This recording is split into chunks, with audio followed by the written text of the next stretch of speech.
In the winter of 1692, the tiny Puritan settlement of Salem, Massachusetts, stood at a breaking point. The cold was bitter, food was scarce, and fear lingered in every shadow. The villagers had endured years of disease, Native American raids, and bitter disputes over land. Their faith told them that Satan was constantly at work, whispering lies into weak souls, spreading corruption, and plotting destruction. To them, the devil wasn't a distant myth. He was as real as the snow beneath their boots. Inside Reverend Samuel Parris's home, a group of young girls began to act strangely. They screamed without reason, contorted their bodies, and claimed invisible forces pinched and clawed at them. At first, neighbors whispered that it was nothing more than childish mischief. But in a society where faith ruled every law, every suspicion, and every punishment, these fits quickly took on a darker meaning. The physician who examined the girls could find no medical explanation. His verdict: they were under the influence of witchcraft. That single word, witchcraft, ignited the spark that would set Salem ablaze. The villagers believed the devil had invaded their community. And if the devil was present, then someone among them, was helping him. The hunt for witches had begun. But who would be accused first? And why would Salem, of all places, descend into such chaos? The first names whispered in Salem were shocking.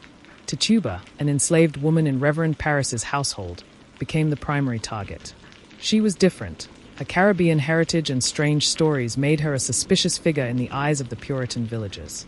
Alongside her, two other women were accused: Sarah Good, a homeless beggar, and Sarah Osborne, a woman who defied traditional norms by living with a man outside of marriage. The pattern was clear from the beginning. Salem would accuse the vulnerable, the outcast, the people least able to defend themselves. The afflicted girls, Betty Parris, Abigail Williams, and others, pointed their fingers with trembling hands, claiming they saw the spirits of these women tormenting them. To the villagers, such testimony was undeniable proof. In court, the accused were asked impossible questions. Do you serve the devil? Have you signed his book? Why does your spirit torment these children? Those who denied it only fueled suspicion. Those who confessed were promised mercy but forced to name others.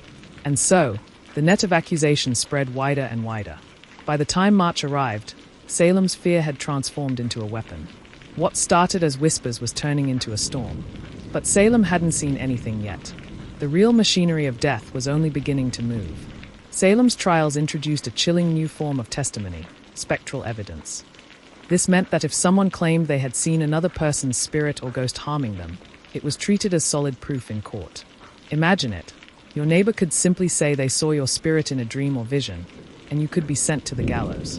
With this kind of evidence, no one was safe. Prominent citizens, churchgoers, even respected women like Rebecca Nurse found themselves accused. To question the validity of spectral evidence was to question the court itself, and in Salem, questioning authority meant siding with the devil. Courtrooms filled with cries, shrieks, and accusations. The afflicted girls fell into violent fits during trials, claiming the accused were attacking them at that very moment. Judges, steeped in Puritan theology, took these displays as undeniable signs of guilt. The system wasn't built on reason. It was built on fear, faith, and a desperate need to explain the unexplainable. And with every passing day, Salem's list of accused witches grew longer. But how many lives would be lost before the town realized the cost of believing in invisible crimes? By June of 1692, the accusations had spiraled beyond control. Salem's jails overflowed with men and women awaiting trial, some chained in freezing cells, surviving on scraps of bread and water. The first execution came swiftly. Bridget Bishop, a woman with a reputation for dressing more brightly than the strict Puritan code allowed, was convicted and hanged on June 10th. She insisted on her innocence until the noose tightened around her neck. Her death did nothing to calm the hysteria. Instead, it gave the trials legitimacy. If one woman could be executed for witchcraft, surely there must be more. As weeks turned into months, gallows became a grim stage. Sarah Good followed, cursing the judges with her final breath. Rebecca Nurse, a pious woman in her 70s, was hanged despite widespread doubt about her guilt. Salem was devouring its own. And yet, the people didn't stop to question. Instead, they began to wonder, if respected, God-fearing people could be witches, then who could truly be trusted? The Salem Witch Trials weren't only about superstition. They were also about power, land, and grudges. Old rivalries between families played out in accusations. Disputes over property suddenly became spiritual battles. If your neighbor's cow wandered onto your land, you could accuse them of bewitching your livestock. If your cousin inherited property you wanted, you could whisper their name to the judges. The trials became a weapon, not just a court of justice. Behind the veil of piety, human greed thrived. Even ministers and wealthy landowners weren't spared. Reverend George Burroughs, once the minister of Salem Village, was accused of being the chief of the witches. He delivered the Lord's Prayer perfectly at his execution, a feat thought impossible for a witch. Yet he was still hanged, his words lost to the roar of fear. The town had crossed a line. Salem wasn't just punishing the weak anymore. It was tearing down its leaders. But the question remained, how far could this madness go before Salem itself collapsed? Life in Salem's jails was brutal. Prisoners were shackled, starved, and left in the dark, unsure if they would ever see freedom again. Families were forced to pay for their loved ones' chains and food, bankrupting households while their relatives wasted away. Some confessed to witchcraft in hopes of survival, but those who clung to their innocence were doomed. The courts preferred confession. It meant the devil's influence was being rooted out. Innocence, on the other hand, was stubbornness, defiance, rebellion against God's court. One man, Giles Corey, refused to enter a plea. Instead of being tried, he was pressed to death under heavy stones, his chest crushed slowly as he gasped for breath. His final words, "More weight." His death was meant to silence defiance, but instead, it revealed the cruelty of the trials. Still, the executions continued. Salem was trapped in a cycle of accusation, imprisonment, and death. But whispers of doubt were beginning to spread. By late summer, Salem's hysteria began to strain under its own weight. Too many were being accused. Too many respected citizens were dying. The community that once cried for justice now murmured uneasily about the blood on its hands. Some villagers began to doubt the afflicted girls. Were their fits real? Or were they lying? Even the judges started to feel the pressure as criticism mounted. The use of spectral evidence, once unquestioned, began to look less like divine truth and more like madness. When the governor's own wife was accused of witchcraft, the tide began to turn. Salem's hysteria was no longer distant. It was threatening the highest ranks of society. And yet, the executions had not stopped. Could Salem pull back from the brink, or would the gallows keep claiming lives until no one was left? The Salem Witch Trials weren't only about law, they were about faith. Ministers preached that the devil walked among them, using ordinary people as tools. To doubt the trials was to doubt God's will. But as bodies piled up, faith itself began to fracture. Families wept for innocent loved ones, their prayers unanswered.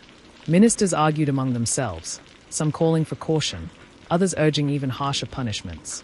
For many, Salem became proof of something terrifying, that blind faith in authority could destroy the very community it claimed to protect.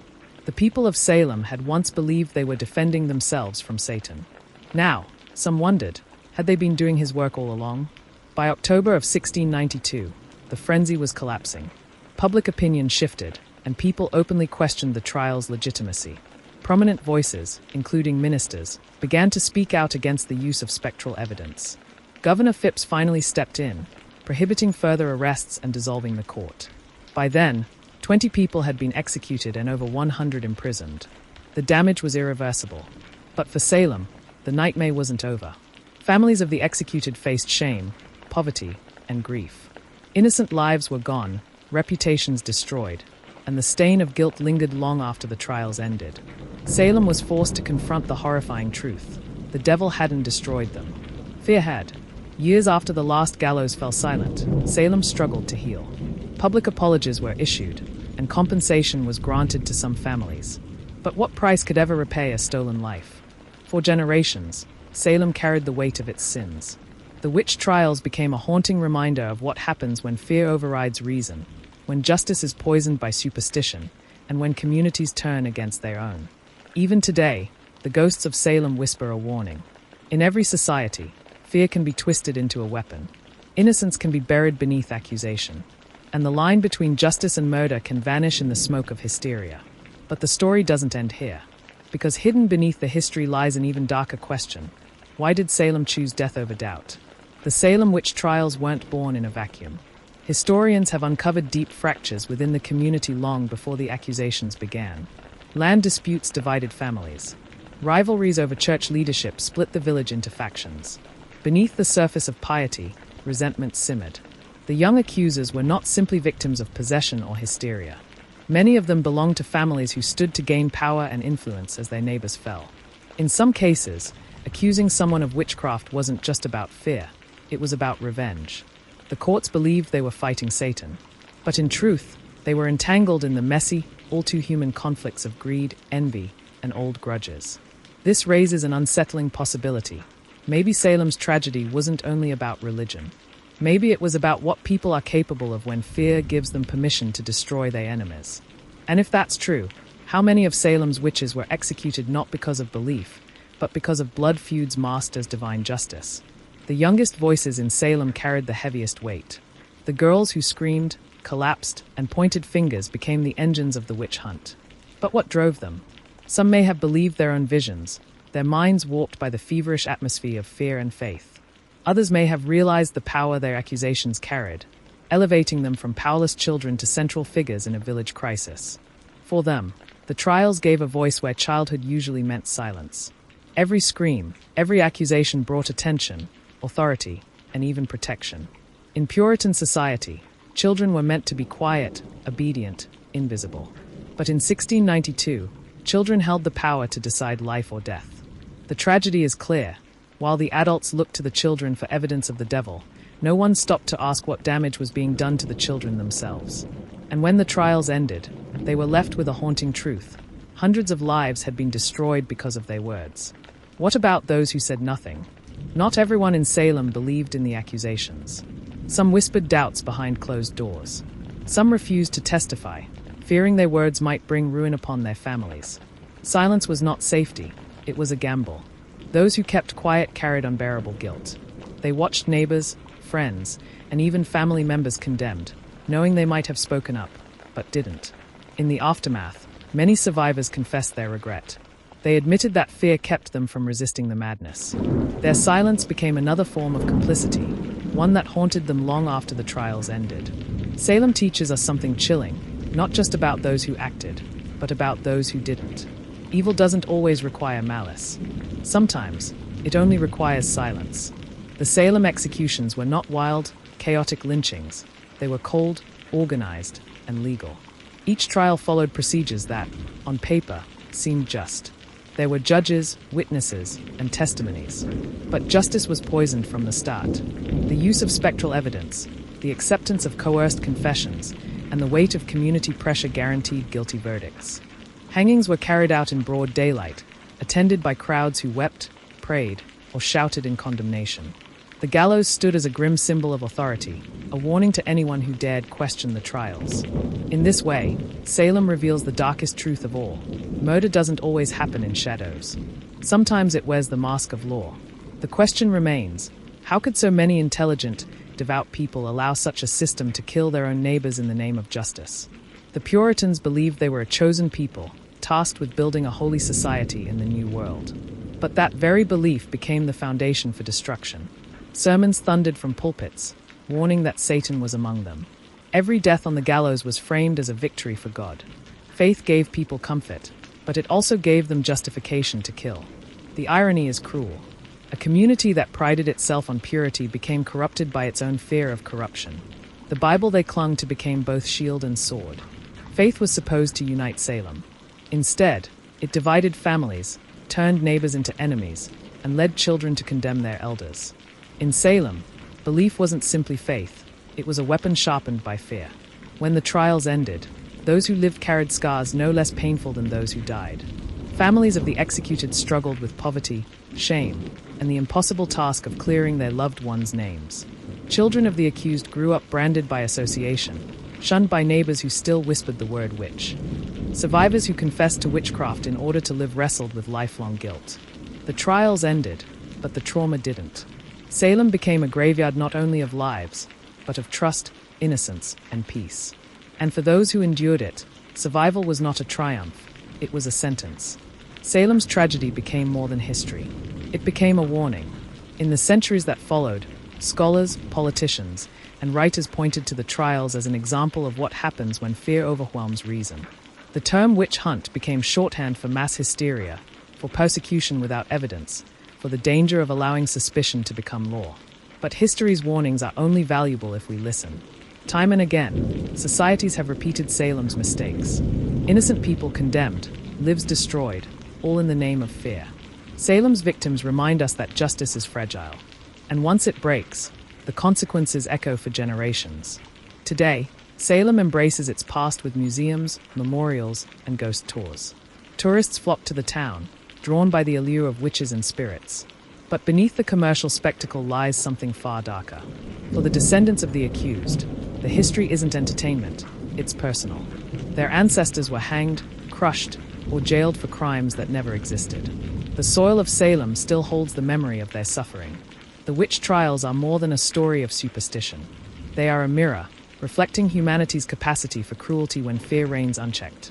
And while Salem now sells witch hats and charms, the true ghosts of the town are not costumes. They are the voices of the innocent, silenced centuries ago. The Salem Witch Trials didn't just end in 1692. Their echoes traveled forward through time, shaping America's legal and cultural identity. The insistence on real evidence in modern courts, the demand for due process, the separation of church and state, all these lessons were born from Salem's failures. The victims died in vain, but their suffering reshaped justice itself. And yet, the temptation to repeat Salem's mistakes never disappears. Whenever fear grips society, accusations rise, and reason falters. Salem becomes a story not of the past, but of the present. The lesson is clear: Salem is not over. It can happen again, anywhere, to anyone, if we allow fear to be louder than truth. So what were the Salem Witch Trials? Were they the tragic result of mass hysteria, where frightened villagers truly believed the devil was at work? Or were they something darker, a series of legal murders carried out under the guise of faith and justice? Perhaps the answer lies in both. Fear created the hysteria, but law carried out the killings. Ordinary people believed they were saving their community, but in truth, they were destroying it. The story of Salem is a story of us all. A story of what happens when law bends to fear, when truth is drowned out by voices of panic, when justice is no longer about evidence, but about survival. And as we look back on Salem's graves, one question lingers: when fear rises again, will we remember their lesson, or will history repeat itself?